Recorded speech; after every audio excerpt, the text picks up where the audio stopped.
ကဲကုစနာမငယ်ကျွန်တော်တို့ဟုတ်ကဲ့ကျွန်တော်စေးနေရပါပြီကျွန်တော်စေးနေရပါပြီဟုတ်ကဲ့ပါဒါတော့ကျွန်တော်ဒုတိယဆံပြကျွန်တော်မှ90ခွန်ကြီးပါဟုတ်ကဲ့ပါဒုတိယဆံပြအေးချမ်းဒုတိယဆံပြအေးချမ်းအေးထုံးဝင်းအေးထုံးဝင်းပါကျွန်တော်ဆံပြပုဂ္ဂိုလ်ကြီးအောင်ထုံးဝင်းပါကောင်းနေပါလေ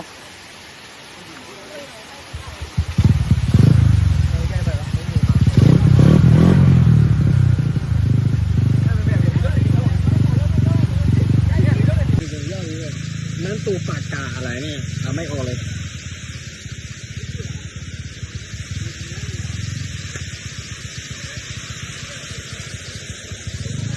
ပါကုစွန်တော့ကျွန်တော်တို့ရောက်ရှိနေရတော့ဒီလိုစုပါကညောပြပါတယ်ဒီမှာကျတော့ဘာမှမဆိုင်ဘူး။နောက်တော့ကြည့်ကြတယ်